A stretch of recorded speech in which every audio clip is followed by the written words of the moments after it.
Karanasan ni Gideon, panahon ng 1984, lugar ng Ragay, Camarines Sur.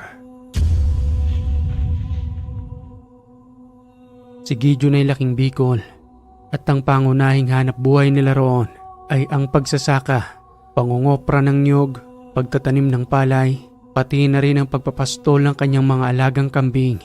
Sanay sa hirap ng buhay itong si Gideon, subalit nagbago ang lahat. Magmula nang makilala niya ang kanyang gabay na duwende, isang kulay brown na matandang maliit na nilalang ang nagbigay sa kanya ng kakayanan upang magbago ang buhay, pati na rin ang kanyang pamilya. Simulan natin ang kwento ni Gideon magmula sa kanyang edad na 18 hanggang sa patuloy na pagpasok ng swerte sa kanilang buhay dahil sa biyayang ipinagkaloob ng isang mabuting gabay. Oy Gideon, ipastol mo nga yung mga alagang kambing ko ron. May ginagawa pa kasi ako rito. Inaayos ko pa yung pugad ng mga manok. Ako na pong bahala ron. Magdala ka ng maliit na patpat para sumunod sa iyo mga kambing na yon. Kung saan sana naman kasi yung nagsipagsuotan dyan. Wag na po kayong mag-alala. Kayang-kaya ko na po silang pasunurin sa akin. Sige na po't pupunta na ako ron. Sa araw-araw na pamumuhay, kapag walang pasok si Gideon, patuloy ang pagtulong niya sa kanyang mga magulang. Habang ang kanyang nanay naman ay nag-aalaga ng nakababata niyang kapatid na ilang taon ang pagitan sa kanya bago siya nasundan. Saan na kayo nagsipagsuutan yung mga kambing na yon? Baka nandudoon na naman yata sa may damuhan. Masilip nga roon. Ay nako, patay ang isang kambing. Pinupuluputan ng isang malaking sawa. Mapagagalitan ako nito ni Papa. Dali-daling tumakbo si Gideon pabalik ng kanilang tahanan. Umahangos na sinabi sa kanyang magulang ang patungkol sa pagkamatay ng kanilang alagang kambing. Papa, wag po kayong magagalit sa akin ha. Hindi ko naman po kasalanan yun eh. Patay na po yung isang kambing natin. Pilit pong sinasakmal ng malaking sawa. Andudoon po sa may damuhan. Ano? Ay nako. Kaya pala unti-unting nababawasan ng mga alaga natin dito. Dahil sa pesteng yan, akin na yung tabak riyan. Siya palang salarin ha. Pabuti na lamang at nakita mo. Sa muli nilang pagbabalik, unti-unti nang nilululo ng malaking sawang iyon ang kanilang alagang kambing. Papa, wag mo na pong paslangin yan. Naghahanap lang rin ng pagkain ng sawang yan. Natsyempohan lang yung alaga nating kambing. Hindi mo ba ako nauunawaan, Gideon? Babalik at babalik lang rin yan dito para ubusin ang mga alaga natin. Kaya kinakailangan ko siyang paslangin upang mabawasan ang mga salot dito sa gubat na ito. Pero Papa, pabayaan nyo na po siyang makaalis. Wala naman na po tayo magagawa eh. Siguro po ang mas mabuti na lamang nating gawin eh. Bakuran natin ang lupang ito at lagyan po ng lambat ang paligid kung hanggang saan lamang maaaring makaabot ang mga alaga nating kambing. Ay nako, sige na nga. Basta tutulungan mo ko sa paggawa ng mga bako dito. May mga naiwang ritaso pa naman ng mga lambat doon na binigay sa akin ni paring nanguhuli ng isda sa ilog. Halika na, nandudoon na ang mga kambing. Maya-maya kukuha na rin ako ng mga kahoy na kinakailangan natin. At sa pagdating nga ng hapon, habang makulimlim ang panahon, kaagad naming sinimula ng pagbabakod na sinasamantalang busog pa ang sawang iyon. Isa-isa naming itinayo ang mga nakuhang kahoy ni Papa at pinalibutan ito ng lambat. Pinagkasya ang mga ritaso nito hanggang sa ikalawang araw, lubusan din namin iyong natapos. Dapat pala Papa matagal na natin ginawa ito eh. Ang tagal-tagal na ng lambat dyan. Pagmula pa nung umalis yung kumpare mo na ibinigay sa'yo yung lambat, hindi sana tayo nabawasan ng isang alagang kambing. Iniisip ko kasing babalik pa yung kumpare ko para hanapin ang lambat na ito. Pero sa tinagal-tagal ng panahon hindi pa rin siya bumabalik. Pabuti na lamang talaga sa atin iniwan ang lambat. Sige na titaboy mo na yung mga kambing papasok rito upang makasigurado na tayong hindi sila mababawasan. Gamit ang maliit na patpat, isa-isa kong itinaboy ang mga kambing papasok sa loob ng lambat na yon. At sa pagmamadali ko roon, hindi ko napansin ang isang maliit na punso na nandudoon malapit sa ginawa naming bakod. Bahagya ko itong nasagi na naging dahilan ng aking pagbagsak sa lupa. Aray ko naman, ano ba ito? Isang punso? O anak Gideon, ano bang ginagawa mo riyan? Bakit nakahilata ka dyan sa lupa? Natalisod po ako sa punsong ito. Hindi ko nga pala nasabi sa'yo. Kahapon napansin ko na yan. Habang tinatabasan natin yung mga damo, hindi ko nga pala nasabi sa'yo. Ayos lang naman po ako Papa. 3 kambing na lang naman ang papapasukin ko sa loob. Kaya mo na bang mag-isang tumayo? Oo naman po. Tatayo lang naman pala eh. Subalit habang pinipilit kong tumayo ng mga oras na yon, hindi ko magawa. Namamanhid ang dalawang hita ko. Wala itong pakiramdam. At nang makita ko ni Papang nahihirapan, kagad niya akong inalalayan at binuhat. Dagling dinala sa aming tahanan. Iniupo sa aming maliit na balkonay at saka paulit-ulit na hinilot ang aking hita. Kamustang hita mo anak? Nawala na bang pangmamanhid? Subukan mo nga muling tumayo? Wala pa rin pong pakiramdam, Papa. Nalalambot pa rin po mga hita ko. Wala po siyang kalakas-lakas. Hindi ko po alam kung bakit eh. Hindi po kaya dahil dun sa punso? Hindi naman yung totoo anak. Anong dahil sa punso? Ibig mo bang sabihin may naninirahan sa punsong yon? Ganoon na nga po, Papa. Baka po may nuno ron, yung tinatawag nilang duwende. Anak naman oo, walang duwende. Baka napasala lang yung pagbagsak mo. Kaya siguro nagkaganito yung hita mo. Magpahinga ka lang muna rito. At papapasukin ko lang yung 3 kambing roon para naman maging kampante na tayong hindi na sila makakain ng sawang yon. Subalit sa makalipas ng ilang oras, muli kong pinipilit na tumayo sa aking pagkakaupo. Ngunit bumabagsak lamang ako, kaya naman gumapang na akong papasok sa aming tahanan. Hanggang sa makita ko ni inay na patuloy na nahihirapan. Oh anak, ano nangyari sa'yo? Bakit para ka ng lumpo dyan? Tumayo ka nga riyan. Hindi ka na bata para maglaro pa. Nay, hindi po talaga ako makatayo eh. Wala akong pakiramdam yung 2 hita ko. Huwag kang magbibiro ng ganyan, Gideon. Nasaan na ba ang papa mo? Imelita ako ng bahala kay Gideon. Totoong walang lakas ang 2 hita niya. Hindi ko nga rin alam kung bakit eh. Natumba lang siya ron sa may punso. Tapos hindi na siya makatayo. Hindi kaya nanununo itong si Gideon. Mas mabuti pa sigurong dalhin natin siya sa albularyo para maagapan ang karamdaman niya. Isa ka pa Imelita eh. Anong nanununong sinasabi mo? May nakita ka na bang duwende? Pero Dario, wala namang ibang maaaring dahilan kundi ang punsong yun. Doon siya natumba, di ba? Bakit hindi natin subukan magtungo sa albularyo? Albularyo? Walang katotohanan ng mga yan. Sa ospital ko dadalhin ang anak ko, hindi sa mga albularyo.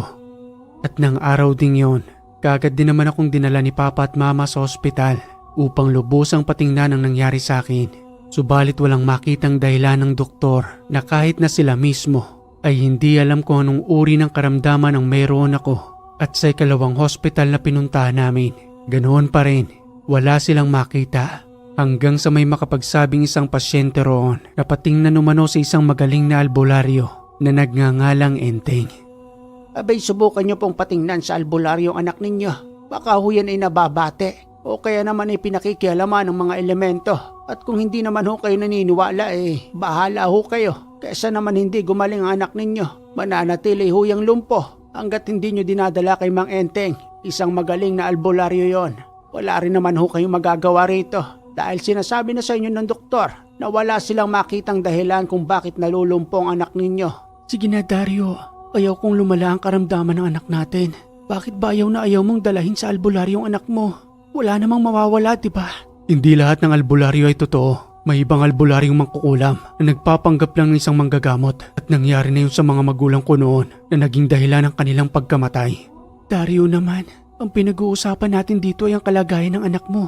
May nagrekomenda na sa manggagamot na yon. Ibig sabihin lamang noon na totoo siyang manggagamot. Sige na, alang-alang kay Gideon.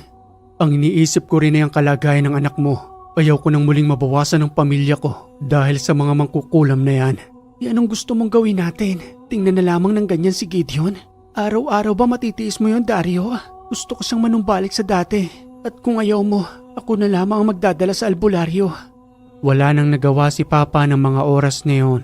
Kahit na walang tiwala sa mga albularyo at hindi taos sa kanyang loob, nagbaka sakali na lamang kay Mang Enteng upang lubusang malaman kung ano nga ba ang tunay na nangyayari sa akin. At nang mahanap na nga namin ang kinaroroonan ng albularyo, dali-daling kumatok si Papa kahit na 10 oras na ng gabi nang makarating kami sa tahanan ng albularyo. Tao po, magandang gabi po. O iya, 10 oras na ng gabi. Pasensya na po at naabala pa namin kayo. Patitingnan ko lamang ho ang anak ko dahil nang masagin niya lamang ho ang punso hindi na ho siya makalakad. Sige, pumasok kayo sa loob ng tahanan. Madali lang naman ang karamdaman ng anak mo. Mapapakiusapan ng may gawa nito. Madali lang ho para sa inyo? Abay oo, nagpapapansin lamang sa anak mong isang maliit na nilalang isang mabuting duwende. Mabuting duwende? Bakit to ganito ang ginagawa niya sa anak ko? Pilit niya ho yatang nilulumpo na hindi na ho makalakad at nang dalahin ho namin sa ospital, wala naman ho silang makitang karamdaman. Abay wala talagang makikita ang mga doktor dahil sa hindi naman pang doktor ang karamdaman ng anak mo. Ito ay pang espiritual at sa maniwala ka man o hindi, gustong makipagkaibigan ng isang matandang duwende sa anak mo at tutulong umano siya sa inyong pamumuhay. Bibigyan mo ba ito ng pahintulot na makipagkaibigan ng isang nilalang sa iyong anak? Basta ho pagalingin niya lang ang anak ko at wag na wag niya nang sasaktan dahil malapit lamang ang punso roon sa aming tahanan. Sige, akong bahalang makipag-usap sa kanya. Sa katunayan nandirito rin siya ngayon at kasama ninyo at masayang nakangiti sa akin dahil kilala niya ako na kapag mabuting nilalang ang aking kaharap, hindi ko to sasaktan. Kaya naman ako nang bahala Maya-maya lamang maglalakad na ng kusang anak ninyo na parang nagdahilan lamang. Gamit lamang isang pilas ng papel na may nakasulat na hindi ko maintindihan. Binasa ito sa isang basong may tubig, sabay dinikit sa aking 2 hita at sakay binuhos ang tubig. Maya-maya pa, nang kusang matanggal ang pagkakadikit ng 2 papel sa aking hita, dahan-dahan akong pinatayo ng matanda. Ni hindi na ako pinaalalayan noon. Malaki ang tiwala ng albularyong si Mang Enteng. Nagagaling ako dahil lamang sa kapirasong papel na iyon at sa pagbuhos ng isang basong tubig. Sige, tumayo ka iho. Huwag kang matakot. 100% naniniwala kung makakalakad kang muli. Sige pa, tumayo ka. Alisin mo ang duda mo sa iyong isipan. Pagtiwala ka sa akin. Papa, may lakas na muli ang ngita ko. Nakakalakad na ako. Marami pong salamat sa inyo, Mang Enteng. Hindi makapaniwala noon si Papa. Humingi ito ng patawad sa matanda dahil sa pagdududa nito sa mga albularyo na para sa kanya ang lahat ay mangkukulam na ang ginagamit na kapangyarihan ng mga ito ay nanggagaling sa demonyo. Tugon pa ng matandang albularyong si Mang Enteng. Ayos lamang yun sa akin. Hindi naman kami namimilit sa maniniwala sa amin bilang albularyo.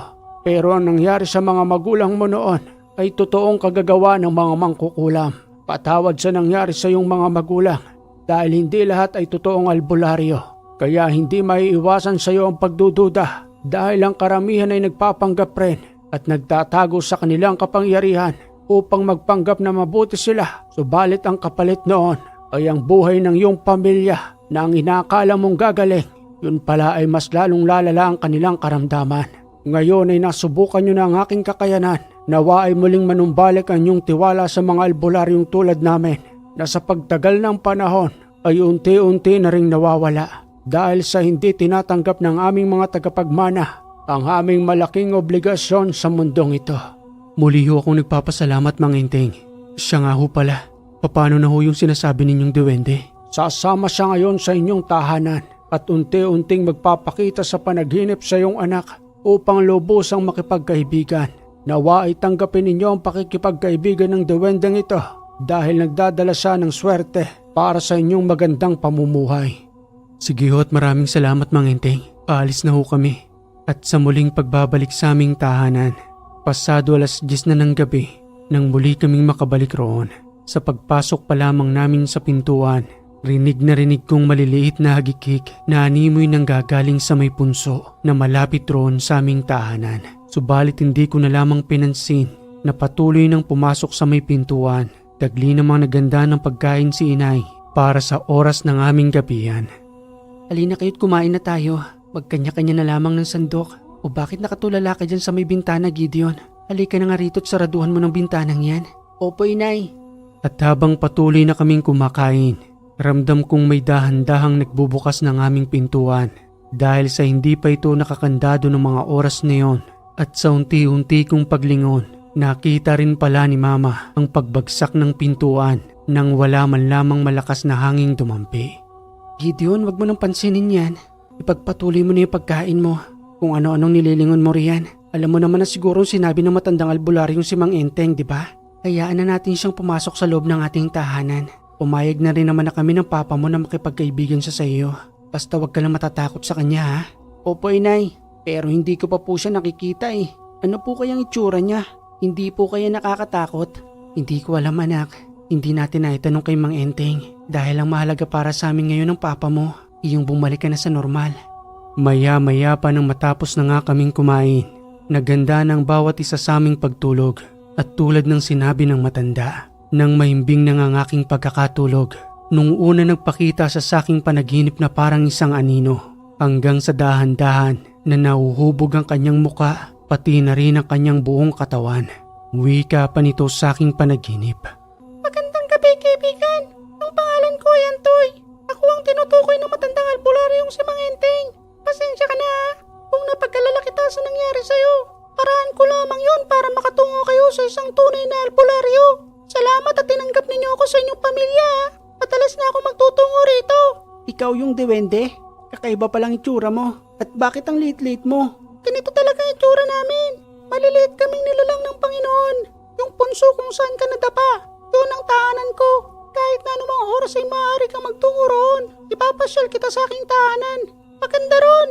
Sigurado ka ba? Paano kung magkakasya ron? Iyang laki-laki ko. Ang liit-liit lang ng punsong yun. Akong bahala sa'yo. Baka kapag nakapunta ka na ron, sabihin mo ayaw mo nang bumalik rito. Hindi siguro. Mas gugustuhin ko pa rin dito kasama si Papa at Mama. Ikaw ang bahala. Basta magkaibigan na tayo Sige, walang problema sa akin.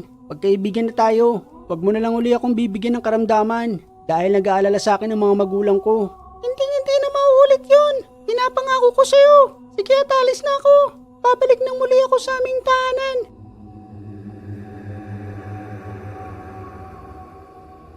Kinabukasan ng umaga sa aking pagising, dagli kong pinuntahan ng punso. Bago lubusang pumasok sa aming eskwelahan, nag-iwan ako roon ng matatamis na candy at nakiusap na rin na bantayan ng aming mga alagang kambing sa maaaring muling pag-atake ng sawa na ikinatatakot namin ni Papa. Kaibigan, ikaw na munang bahala magbantay rito Tulungan mo si Papa habang nandoon ako sa paaralan. Huwag na wag mong pababayaan ang mga alaga namin dito. Lalo na rin sa sawa. Sayang kasi yung pera. Naaawa rin ako kay Papa. Pilit siya nagsusumika para sa amin. Tapos nababawasan lang nung sawang yun. Ayaw ko namang ipapatay kay Papa yun kasi nakakaawa rin. Huwag kang mag-alala, kaibigan. Tutulungan ko kayo. Ito na ang simula ng pagbabago ng inyong buhay. Sige, talis na ako. Mauhuli na ako sa aming paaralan. Hindi ko pa man lubusang nauunawaan noon ang mga sinasabi ni Antoy. Nagpatuloy lamang ang aming pagiging magkaibigan. At sa makalipas na ilang taon, lubusan na akong nakapagtapos ng aking pag-aaral. Subalit mas pinili kong tulungan si Papa sa patuloy na pamumuhay ng pagiging magsasaka at pagpapastol ng mga alagang kambing na nadagdagan pa ng mga alagang baka at kalabaw. Wika pa sa akin ni Papa na kahit siya mismo'y nagugulat sa patuloy na paglago ng aming mga alaga. Gideon anak, salamat sa tulong mo Alam mo sa totoo lang, natutuwa ako. Dahil hindi lang mga kambing ang mga alaga natin ngayon, pati na rin ang baka at kalabaw. At ito rin ang nagpatapos sa iyong pag-aaral. Pakisabi sa kaibigan mong duwende. Salamat sa swerteng daladala niya. Sabi niya po sa akin, Papa, wala raw po yun. Deserve daw ho nating magbagong buhay at kahit na sino man pong tao. Kaya kung ano man daw pong dumadating sa ating biyaya, tanggapin lang daw po natin, Papa. Dahil para sa atin daw po yun. Sige anak, at ikaw nang bahala dyan sa mga kambing. Ipapastol ko lang yung ibang mga baka natin doon, pati na rin yung mga kalabaw. Sige po pa ako nang bahala rito. Pakakainin ko na rin po sila. Sa totoo lang, ibang-iba ang buhay namin noon na kahit na anumang pilit na pagkayod, kahit na may mga alaga pa kaming kambing, may nyug na kukuprahan at paminsan-minsan ay may mga palay. Subalit magtataka ka na bakit ang bigat pa rin ang buhay noon. Subalit nang dumating sa aming buhay ang kaibigan kong si Antoy, gumaan ang aming pamumuhay. Mas dumami ang aming mga alaga. Mahirap man iyong ipaliwanag, ngunit totoo ang swerte na kapag dumapo ito sa iyo, ay wag na wag mo nang pakakawalan at wag na wag ring aabusuin. Hanggang sa dumating ang araw ng Miyerkules, nagawi kami noon ni Papa sa kabayanan upang bumili ng mga kawad na aming kinakailangan sa bakod. Dahil sa mas lalo pa namin iyong pinapalaki, kung saan nandoon ang tahanang punso ni Antoy na aming inaalagaan at tinataniman ng mga halaman doon na ikinatutuwa naman ng matandang duwende. Subalit sa ilang oras naming pananatili sa bayan at pagbili ng mga materyales, bumulong sa aking tenga itong si Antoy habang nakaupo sa aking balikat na nagwiwika ng, Gideon, mas kaganda ang buhay ninyo kapag nagtayo kayo ng ganyang uri ng negosyo. Isang hardware. Pabulong na tugon ko pa kay Antoy patungkol sa kanyang mga sinabi. Ano Antoy? Isang hardware? Paano naman kami makakapagpatayo niya ni Papa? Ang layo-layo natin sa bayan. At ang isa pa, napakalaki ng kapital niyan. Wala kaming ganyang kalaking halaga para makapagsimula ng ganyang uri ng negosyo. Pwede mong ibenta ang kalahati ng lupa ninyo ron. Pati na rin ang ibang mga alagang hayop. At pagkatapos noon, bumili ka ng lupa malapit sa daan. Dito mismo sa bayan. Simulan natin kahit sa maliit na hardware lang. At sigurado ako ron, mas lalo itong lalago hanggang sa magtagumpay ka sa inyong pamumuhay. Naku Antoy, hindi ko sigurado kung sasang-ayon si Papa patungkol dyan. Alam mo namang minahal ni Papa ang lupa namin sa bundok. At mahirap para sa kanyang ibenta ang kalahati nun para magtayo ng isang negosyong wala pang kasiguraduhan. O anak, tara na. Nakapamili na ako ng mga kinakailangan natin. Parang kinakausap mo yata si Antoy. Opo Papa. May sinasabi ko kasi sa akin si Antoy patungkol dyan sa hardware. O bakit naman? Saka ko na lang sasabihin sa iyo Papa kapag ka nakauwi na lang tayo. O siya sige na, tulungan mo ako sa pagbubuhat ng mga ito. Marami-rami rin ang mga napamili natin para pang karagdagang bako dun sa lupa. Hindi naman kalakihan ng lupa namin, pero masasabi ko na rin na itong bumubuhay sa aming pamilya at nakapagpatapos sa aking pag-aaral. Ngunit ayon nga sa kasabihan na kapag ang lupa ay nakatiwangwang lang at wala kang itinatanim, ay wala ka ring aanihin. Kaakibat nito ang sipag at tiyaga bilang isang lumaki sa magsasakang pamilya na nanggaling pa ang lupaing iyon sa aming mga ninuno. At sa makalipas ang ilang oras naming paglalakad sa muling pagbabalik sa aming tahanan, doon ay muling itinanong ni Papa ang patungkol sa mga sinabi ni Antoy na nagsasalita ng, Isabit mo na lang dyan anak yung mga kawad, pati na rin yung mga pakong kinakailangan natin para sa kinabukasan dyan na lang natin kukunin. Siya nga pala, ano yung sinasabi ni Antoy habang nandudoon tayo sa may hardware? Baka hindi rin po kayo sumang-ayon Papa. Bakit naman? Malay mo magandang opinion niya, di ba? Malaki ang naitutulong sa atin ang mga opinion ni Antoy. Pero sa pagkakataong ito, Papa, maaaring hindi ka sumang-ayon dahil patungkol ito sa lupa natin. Ipinabebenta niya ang kalahati dahil magtayo raw tayo ng hardware ng katulad ng sa bayan. Papatok raw ito sa paglipas ng panahon, lalo pa ngayon na marami nang nangangailangan ng materyales para sa paggagawa ng bahay. Napakunot ang noo ni Papa noon habang napapalunok ng laway. Dagli siyang nanahimik at kunwaring naging abala sa aming mga gamit. Ni hindi na siya nagsalita noon sa kadahilan ng ipinangako niya sa kanyang sarili na ipamamana niya ang lupang yun sa amin at kami naman umano ang magpapamana sa aming mga magiging anak hanggang sa kaapu-apuhan.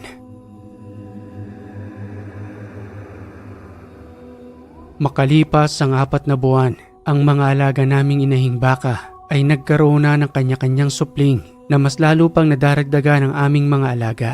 Subalit dumating ang isang gabi na nagkaroon ng bali-balita patungkol sa nakawa ng mga alagang hayop. Subalit kampante kami noon sa kadahilan ng may maayos kaming bakod at kung sakasakali man na magtungo sa amin ang mga magnanakaw, kaagad namin silang masasakuta para mapigilan ang masama nilang binabalak.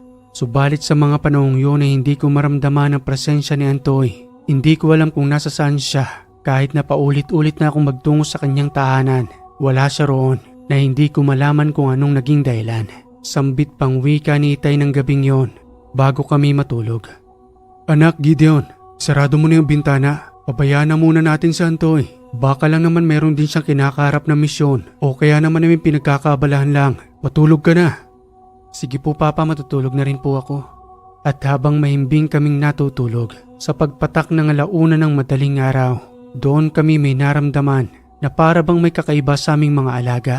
Patuloy ang ingay ng mga kambing, subalit para sa amin ng mga oras na yon, normal na lamang yun sa kanila. Kaya ipinagpatuloy ko ang aking pagtulog, gayon din si Itay at Sinay. Subalit sa pagising namin ng umaga, 2 na lamang sa alaga naming baka ang natitira. Pati na rin ang mga alagang kambing ay nabawasan.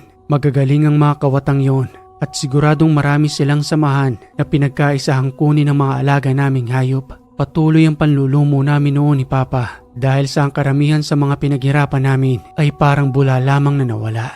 Sambit pang wika ni Papa habang umiiyak. Ang pinaghirapan natin Gideon, nasaan na? Anong ginawa nila? Mga tamad na kawatan. Paano tayo ngayong babangon? Ang lahat ng hirap at pagod na inilaan natin dun sa pag-aalaga. Kinuha lamang nila ng ganun-ganun lang, mga walang puso. Nasaan na bang kaibigan mong si Antoy? Akala ko ba swerte ang daladala niya? Bakit may ganitong uri ng salot? Hayaan niyo na po Papa. I-report na lang po natin ito sa kabayanan. Wala na po tayong magagawa eh. Hindi naman po natin ginusto ang nangyaring ito. Kahit na rin po si Antoy, wala po siyang kinalaman sa mga nangyari. Dagli kaming nagtungo noon sa munisipyo ng bayan upang i-report ang lahat na nangyaring yon. Hindi lang kami ang nabiktima ng mga kawatan. Marami na rin sa mga magsasaka ang nakuha na ng mga alagang hayop. Subalit sa amin, ang pinakamas maraming nakuha. Naging alerto ang mga kapulisan noon dahil sa panggagambala ng mga kawatan na patuloy pang lumalala. At sa muli naming pagbabalik ni Papa sa aming tahanan, doon ay muli nang nagparamdam si Antoy habang nangdudoon ako sa loob ng aming tahanan. Antoy? Ikaw na ba yan? Ako nga ito, Gideon. Patawad sa mga nangyari sa inyo. Hindi ko na kayo binigyan pa ng mga babala dahil maaaring mas malala pa ang mga mangyayari. Kung sasabihin ko sa inyo patungkol sa mga magnanakaw na yon, buhay ng isa sa inyo magiging kapalit kung ipapaalam ko patungkol sa pagdating ng mga banditong yon. Dahil armado sila na kung pipigilan pa ninyo, maaaring ikaw o ang iyong ama ang maaaring mapaslang sa pagpigil sa pagkuha ng inyong mga alagang hayop. Di sana maaga mong sinabi sa amin para kahit papano man lang sana mailipat namin ang mga alaga naming hayop. Madaling sabihin yan sa ngayon, Gideon. Subalit ang dapat na mangyari, kinakailangan mangyari. Dahil may mas malaking oportunidad na papalapit sa inyo. At yun ang kapalit ng lahat ng mga nawala ninyong alagang hayop. Ano namang oportunidad sa ganitong kalagayan namin ngayon ni Papa? Sa tingin mo ba may maganda pang oportunidad na naghihintay sa amin? Oo naman, Gideon. Lahat ng pagsubok ay kinakailangan mo pagdaanan. Ang tagumpay ay hindi madali. Kinakailangan subukin ang inyong sarili. At kabilang lahat ng ito sa pagsubok na yon. Subalit kung susuko kayo, ang dapat na papalapit sa inyong swerte ay tuluyang lalayo at mapupunta sa ibang tao. Gusto ko sanang sundin ninyo mga sinasabi ko bilang iyong gabay at kaibigan. Anong kinakailangan namin gawin? Sinabi ko na ito sa iyo noon pa, subalit hindi sumasangayon ng iyong ama na ibenta ang kalahati ng lupang ito at magtayo ng maliit na hardware sa kabayanan. Doon magmumula ang inyong swerte at tuluyang paglago ng inyong pamumuhay. Maniwala ka sa akin. Gustuhin ko mang maniwala sa iyo, Antoy. Pero si Papa, ayaw niya talagang ibenta ang kalahati ng lupa namin dahil pamana pa ito ng lolo at lola ko. Mahalaga para sa kanyang lupang ito. Yan na lamang naiiwang alaala ng kanyang mga magulang. Subalit susubukan kong muling buksan sa kanyang patungkol doon. Sana lamang ay sumang-ayon na siya. Tulungan mo ko, Antoy.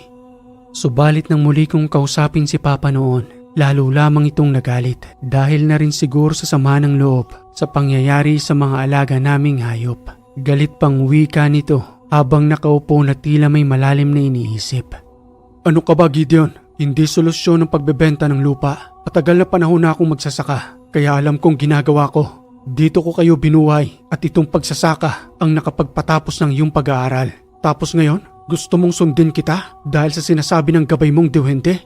Isang malaking kalokohan. Akala ko ba swerte ang daladala niya. Pero bakit parang mas lalo tayong inaalat? Dumating lang siya nang matapos ang lahat ng nangyari at hindi man lang niya tayo binigyan ng babala. Anong klase siyang gabay?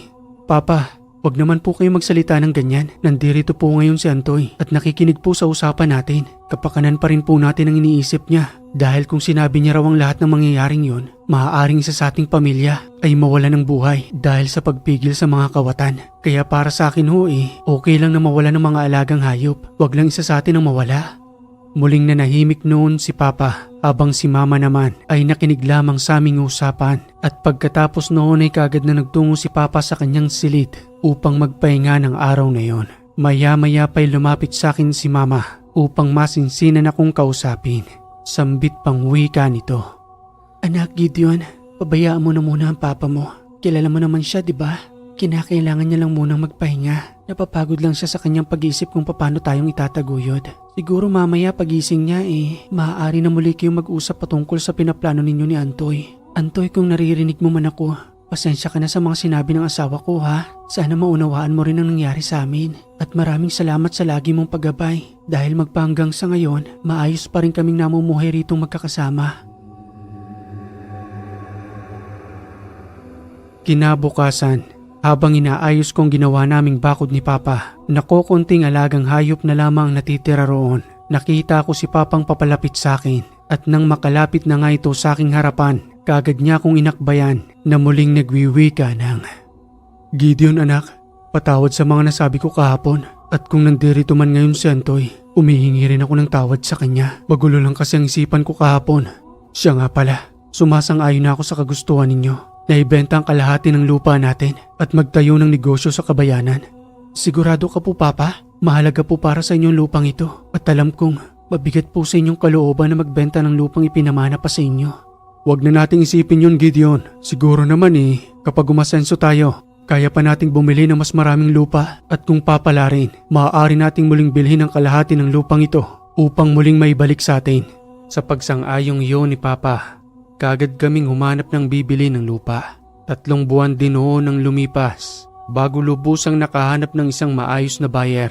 Isang matandang maperang si Mang Efren ang nagkaroon ng interes sa lupa namin at nang magtungo na nga ito sa aming tahanan, kagad ding ipinasukat ang lupang kanyang bibilihin. Subalit ang inihiling pa nga ng matanda na gusto niya nang kunin ang kabuuan ng lupa. Sambit pang wika ng mayamang si Mang Efren. Abay sayang ang pagkakataon. Kung ako sa inyo, binebenta nyo na sa akin ang kabuuan ng lupang ito. Para naman isang lakad na. Tugon pa ni Papa sa mga sinabi ng matanda. Pasensya na ho kayo Mang Efren. Kalahati lang ho talagang ibinebenta namin. Kung hindi nga lang ho sana kami nanakawan ng mga alaga namin dito, baka hindi ko pa naibenta ang lupang ito. Abay kayo rin. Sayang naman ang pagkakataong ito habang nandirito pa ako. Dahil sa makalawa pabalik na naman ako ng Maynila. Abay matatagalan bago ako makauwi rito. Nagagandahan ako sa lupa ninyo. Hanggang dito lang ho talagang ibibenta namin. Ay sige, kayo ang bahala. Pagtutungo muna tayo sa abogado. Doon ko na rin iaabot ang perang bayad sa lupang ito. At nang matapos ngang makuha ni Mang Efren ang lupa, nasa samin na ang kabuuan ng kabayaran. Malaki-laking halaga rin yon. At sa kinabukasan na hindi na kami nag-akse ng oras ni Papa noon, kagad din kaming naganap ng lupang mapepwestuhan sa bayan na naaayon sa paggabay sa amin ni Antoy. Si Aling Maring ang nagmamay-ari ng isang maliit na bakanting lote na nakatiwangwang lamang sa bayan. Wika pa sa akin ni Antoy. Ito ang magandang pwesto. Napakagandang lugar para sa isang negosyo. Kukunin natin ang lupang ito. Akong bahala.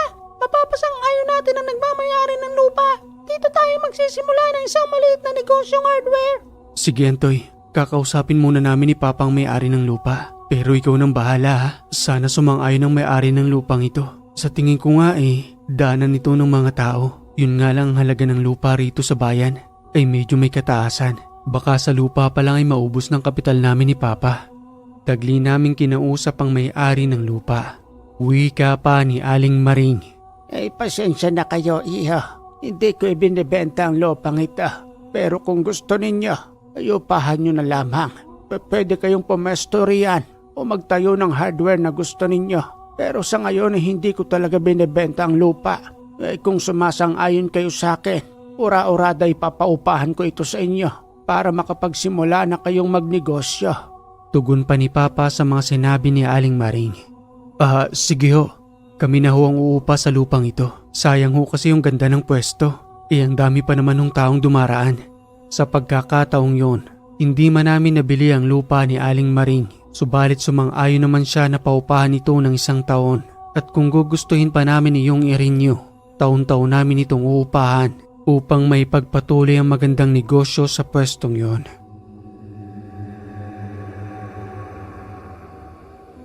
Matapos ang 2 araw ay kagad kaming bumili ng mga gamit. Habang pinag-aaralan kung papaanong pinatatakbo ang mga hardware doon, pati na rin ang bawat presyong binibili namin habang patuloy na pinatatayo ang sarili naming hardware. Papa, kaya pa po ba ng budget natin? Oo anak, tama lang rin talaga na upahan muna natin ang lupang ito. Dahil kung siguradong ibinenta ito ni Aling Maring, ubos ang kapital natin. Sa pagpapatayo pa nga lang nito malaki-laki na rin ang nagagastos. Siguro yung mga natitira nating hayop roon, kinakailangan na rin nating ibenta para pandagdag man lamang sa kapital natin dito. Hindi na rin natin kasi sila maaalagaan ng maayos. Tama ka ron Papa. Siguro habang ginagawa pa itong pwesto natin, uuwi muna ako sa ating bahay. Isasama ko si Antoy. Ibebenta namin yung mga alagang hayop natin doon natitira. Sige anak, mas mabuti pa ngayon. Ako namang bahalang magbantay rito para sa pangangailangan ng mga gumagawa ng ating hardware. Makalipas ang 1 buwan, minadaling matapos ang pwesto naming yon. Hindi naman iyon konkreto, Maraming kahoy pa rin kaming ginamit upang mas mapadali ang paggawa ng aming pwesto. Hanggang sa isang araw, habang nakaupo kami roon ni Papa at naghihintay ng maaaring bumili, may isang kontraktor na nagawi sa aming pwesto. Lumapit ito sa amin habang tinitingnan ng maliit naming hardware hanggang sa kausapin na nga nito si Papa na nagsasalita ng, Kayo ho bang may-ari ng hardware na ito? Kami nga ho. Bago ko lamang nakita ito. Madalas akong kumukuha ng mga materyales sa mga hardware doon. Kaya nang mapansin ko ang maliit mong pwesto, abay masasabi ko rin namang kaya ninyong mag-supply ng mga materyales sa pinapagawa kong mga bahay. Siya nga pala, isa kong kontraktor. Ang pangalan ko ay Rene. Magandang araw ho, Mang Rene. Ako naman ho si Dario. At ito naman ho anak kong si Gideon. Magandang araw din sa inyo. Mayroon akong proposal. Yun ay kung magugustuhan ninyo. Pero kung hindi naman, ayos lang naman din sa akin. Ang mahalaga ay ipinakita ko sa inyo ang proposal ko. Dahil maaaring makatulong ito sa inyong hardware para mas madaling maubos ang inyong mga paninda. Ano naman hong proposal yan? Eto't ipapakita ko sa inyo. Hindi namin nakalain na si Mang Reneng kaharap namin ay isang malaking kontraktor na may malalaking hawak na proyekto sa paggawa ng tahanan. Sa amin umano siya kukuha ng mga materyales upang matulungan ang maliit naming negosyo.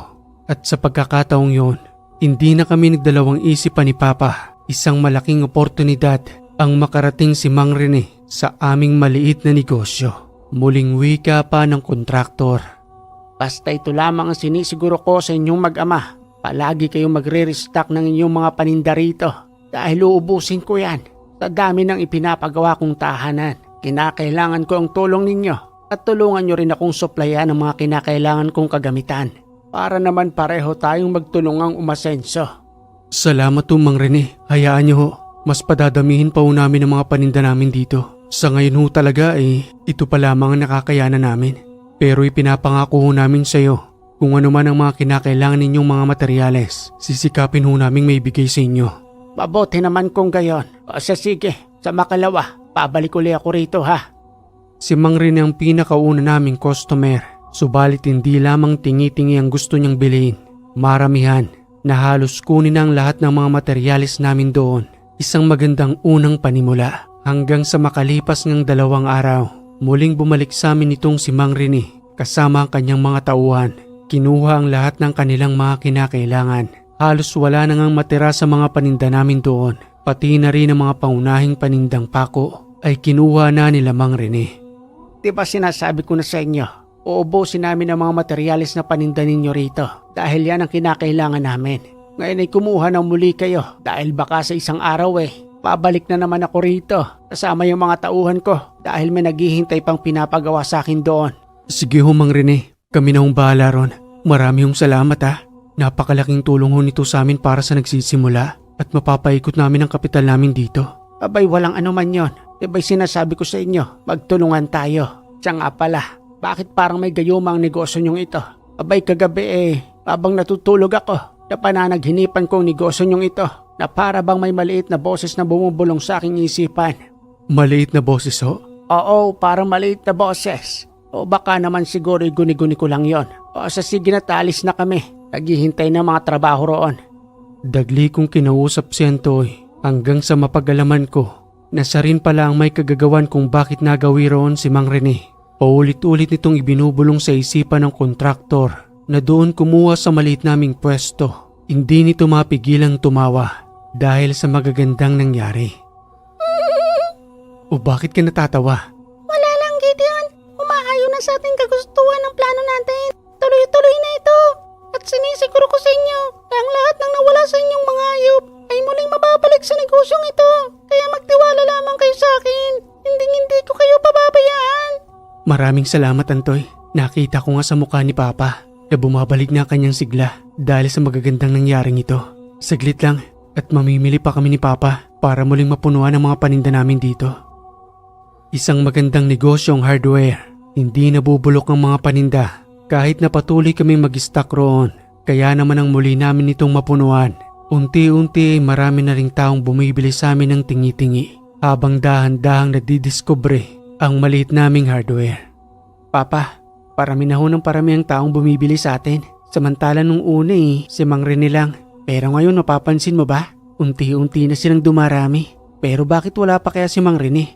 Ang akala ko babalik na uli siya rito para bumili ng mga materyales. Baka busy lang siguro anak. Marami rin kasing kinuha nila rito. Baka ginagamit pa nila yon.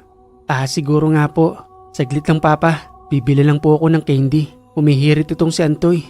Sige anak. Bilan mo na muna yan si Antoy. Baka makatampo pa. Candy at chocolate lang naman ang hilig nitong si Antoy. Puros matatamis. Kaya kapag humihingi ang matandang duwende, kagad ko naman itong binibigyan. Yun lang naman ang hinihingi niyang kapalit. Wala nang iba. Hanggang sa isang araw, panandalian kaming umuwi ni Papa ng tahanan. At sa pagdating nga namin doon, kagad akong niyaya ni Antoy sa kanyang tahanang punso. Noong una hindi ako naniniwalang makakapasok ako sa loob ng punsong yon. Dahil nga sa liit nito na hindi ko alam kung saan ako papasok. At wala naman akong makitang pintuan. Subalit nang patayuin ako ni Antoy sa may harapan ng punsong yon. Hanggang sa ipapikit ang aking dalawang mata. At sa muling pagmulat ko, nandudoon ako sa loob ng kanyang tahanan. May malawak na halamanan at konkretong tahanang nanduroon na hindi lang pala siyang naninirahan sa punsong yon, pati na rin ang iba pa niyang mga kasamahan at ang kanyang mga kamag-anak. Subalit sa pagkakataong yun ay pare-pareho kami ng tangkad. Hindi ko alam kung paanong ginawa iyon ni Antoy. Sa maniwala man kayo o hindi, isang malaparaisong lugar ang nasa loob ng punsong yon na kahit ako ay sobrang namangha. Wika pa ni Antoy habang ipinapakilala ko sa kanyang mga kamag-anak, pati na rin sa ibang mga kauri niya roon na nakangiti sa akin habang patuloy kaming naglalakad. Gideon, ito ang tahanan namin. Masaya silang lahat dahil nakarating ka rito. Matagal na silang nagmamatsyag sa'yo. Tuwang-tuwa sila dahil nakapunta ka rito sa aming tahanan. Ikaw pa lamang ang taong nagawi rito at binigyan ko ng pagkakataon para makapasok sa aming palasyo. Maraming salamat Antoy.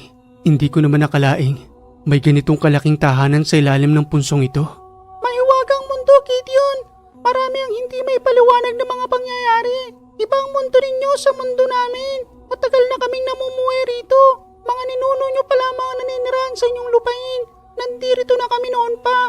Totoo ba ang mga gintong nakikita ko sa gilid ng mga halaman? Totoo ang lahat ng yan, Gideon. Subalit hindi namin maaaring ipagkaloob sa inyo. Dahil kung magkagayon, maaari lamang kayong masilaw sa madaling paraan na kung ipagkakaloob namin sa inyo ang mga ginto, baka masira pa ang buhay ninyo. Mas mabuting paghirapan ninyo ang lahat ng bagay na gusto ninyong makuha sa mundo ninyo. Ito ay mundo ng espiritual. Walang imposible para sa amin dito. Hindi katulad sa inyo sa lupa. Limitado ang lahat ng gusto ninyong gawin at kinakailangan ninyo yung paghirapan. Tama ka roon Antoy, pero napakaganda ng lugar ninyo. At napakapayapa. Parang ang sarap mamuhay rito. Pero hindi ko maaaring iwan si Papa at Mama. Pati na rin ang aking nakababatang kapatid. Kung gusto mo, Gideon, manatili ka rito ng mahabang panahon. Hindi maaari Antoy. Marami pa akong pangarap para kay Mama at Papa. At gusto kong matupad ang lahat ng yon. Paghihirapan kong katulong sila.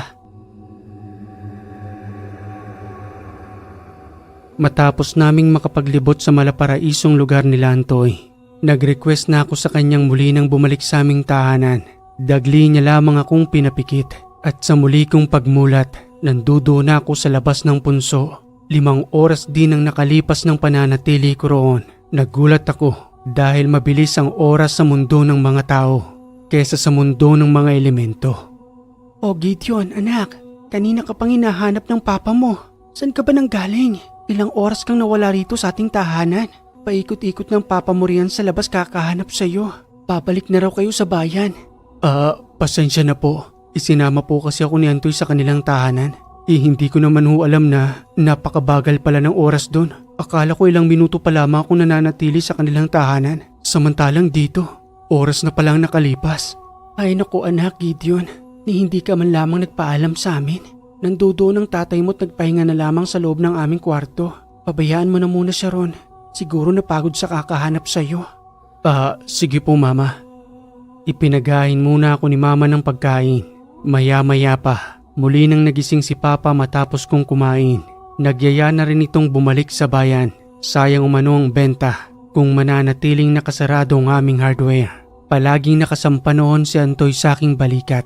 At sa hindi inaasahan, sa pagdating namin sa aming hardware, maya-maya ay dumating si Mang Enteng, ang matandang albularyo, habang bitbit ang kanyang sakubag na nakatingin sa akin na nagwiwika ng, Aba ikaw si Gideon, tama ba?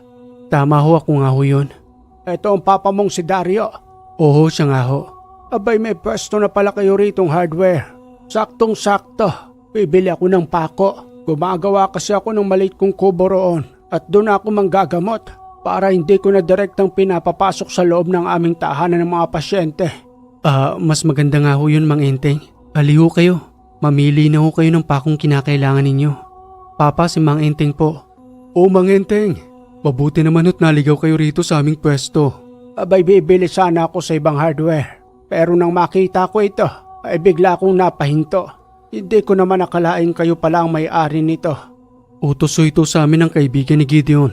Kung natatandaan niyo ho yung duwende? Abay oo, natatandaan ko.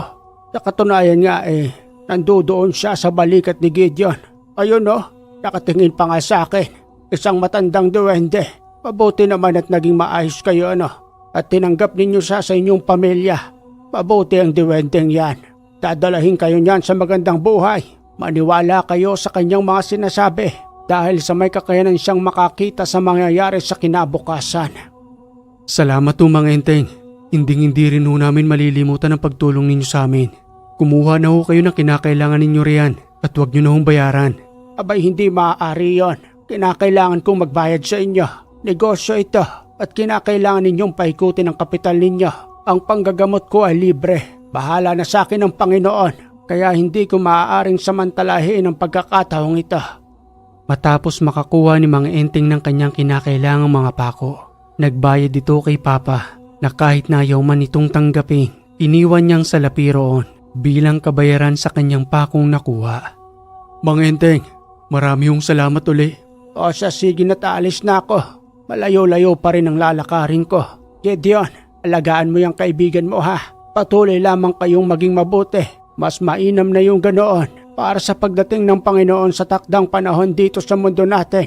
Ay kasama tayo sa Kanya, kaya kabilang tayo sa Kanyang pinagpapala sa panahong ito.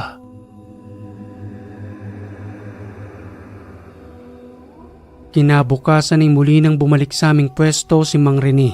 Hindi lang kasama ang kanyang mga tauhan, pati na rin ang isa pang kontraktor na nagngangalang Lucio. Magandang araw sa inyo.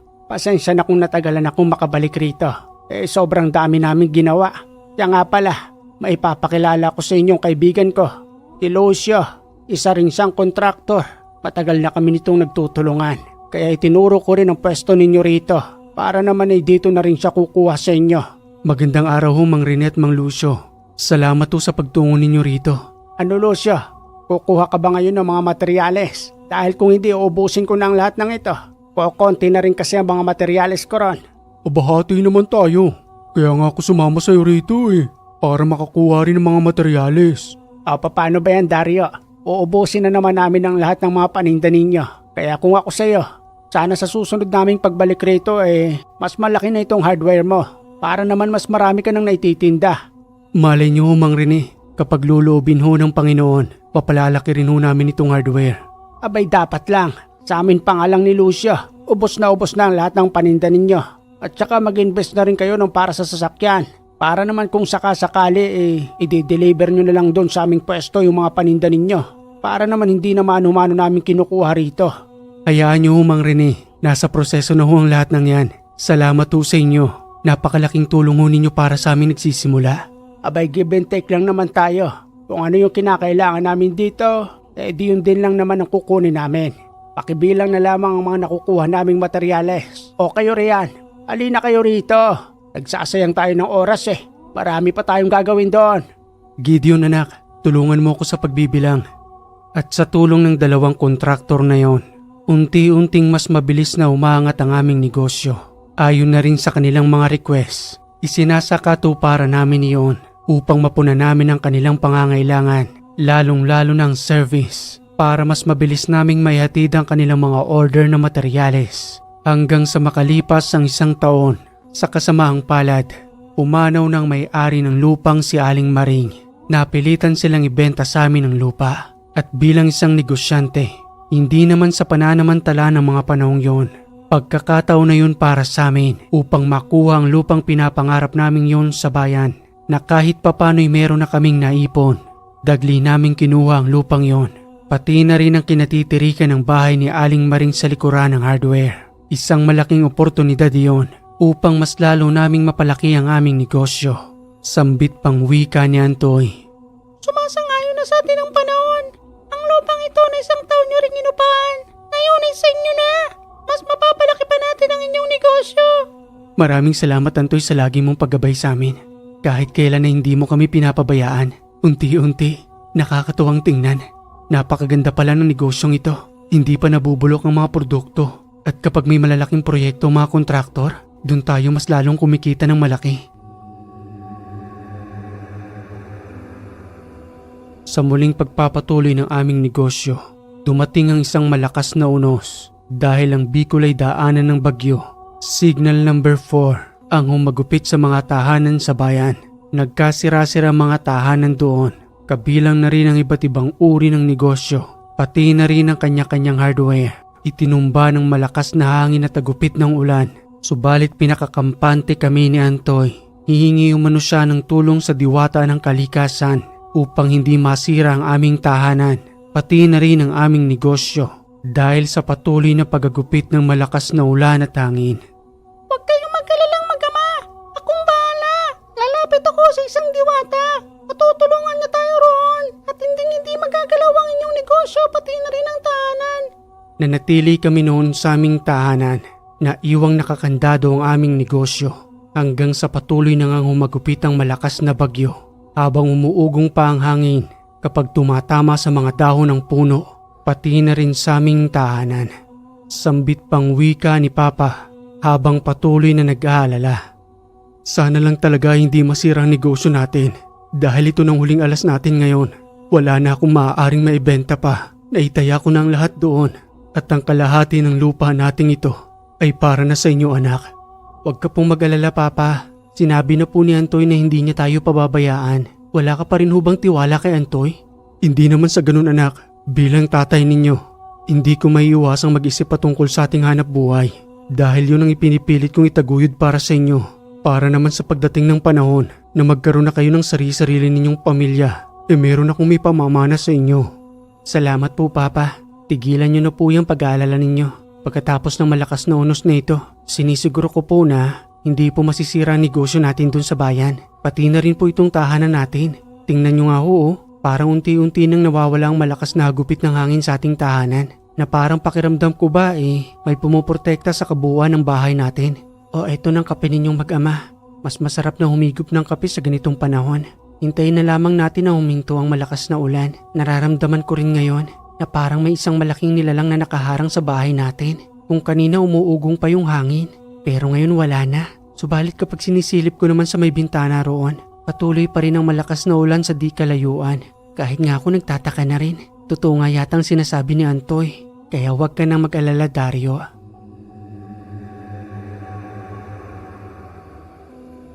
Matapos ang malakas na bagyo, dali-dali kaming nagtungo ni Papa sa kabayanan at habang binabaybay namin ang daan, maraming mga puno ang nagsipagtumbahan, pati na rin ang mga lupang gumuho dahil sa patuloy na pag-agos ng tubig na nanggaling sa ulan.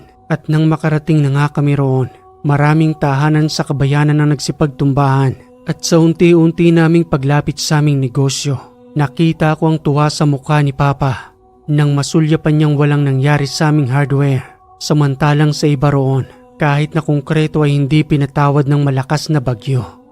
Salamat Antoy, pati na rin dun sa sinasabi mong diwata. Buo pa rin ang negosyo natin, nakakapagtaka. Samantalang ang mga kalapit bahay nito ay nagkanya-kanya na ng paghupa.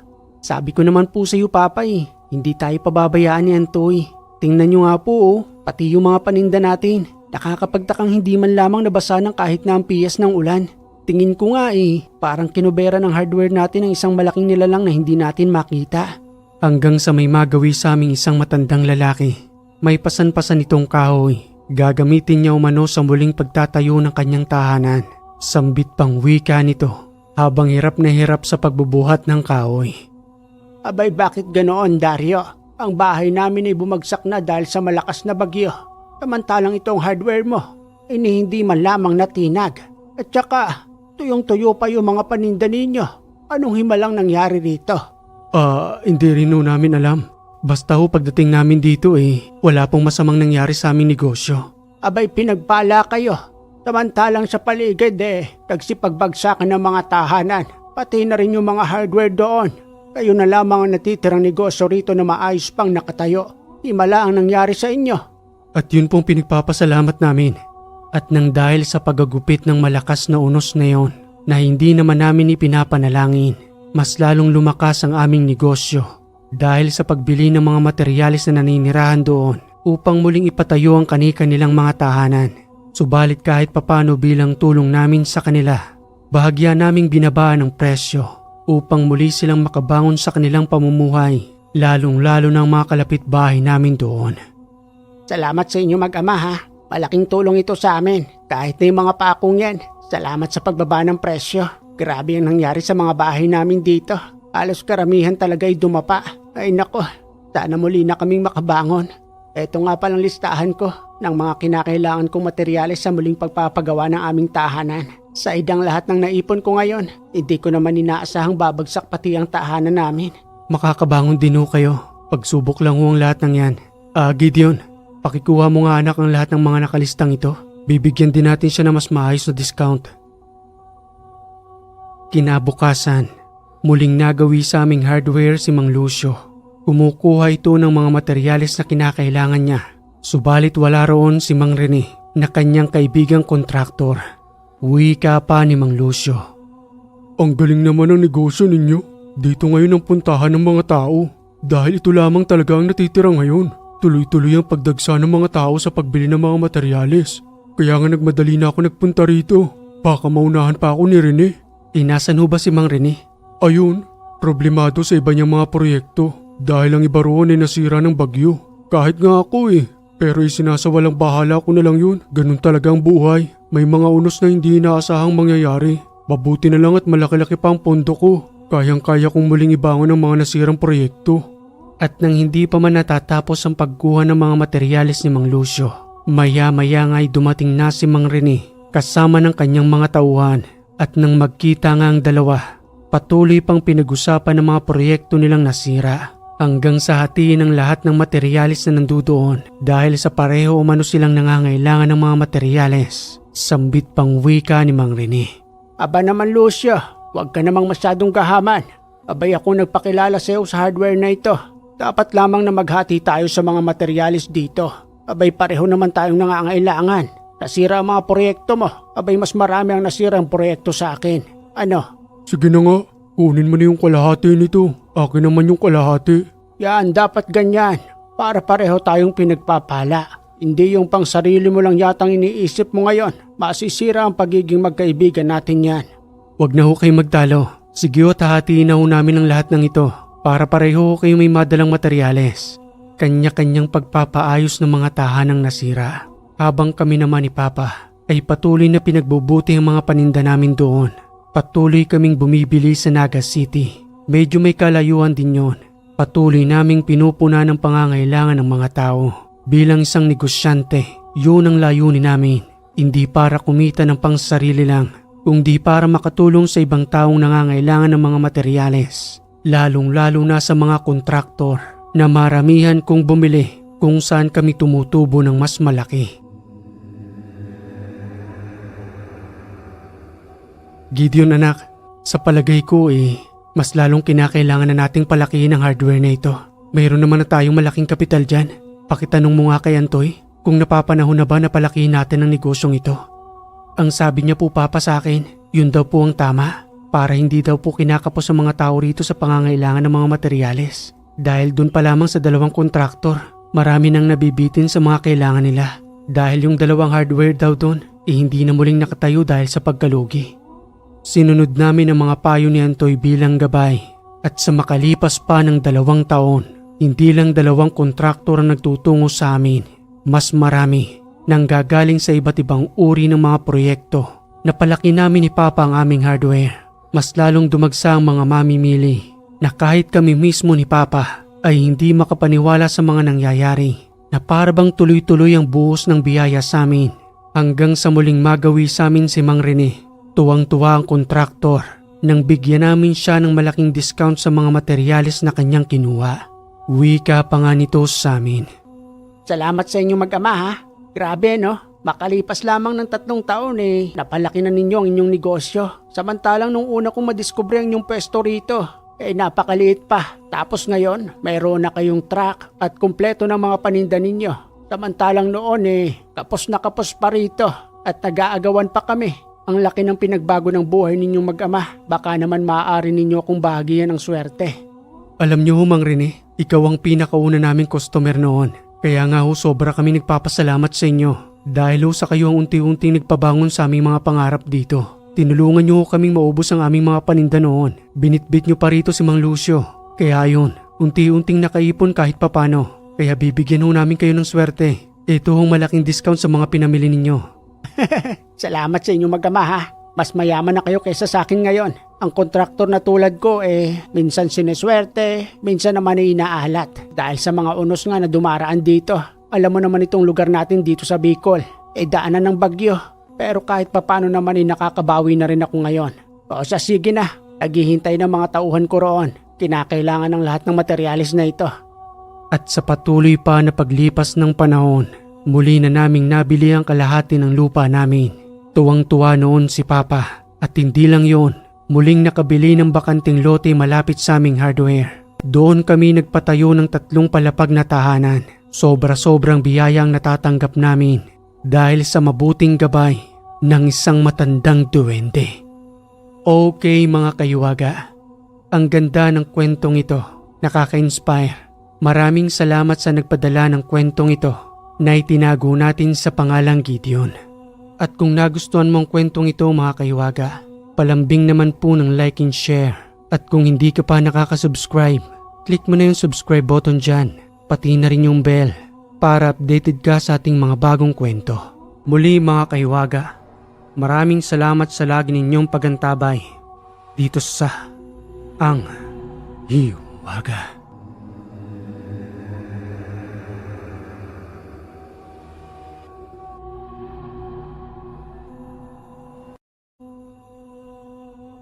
Karanasan ni Gideon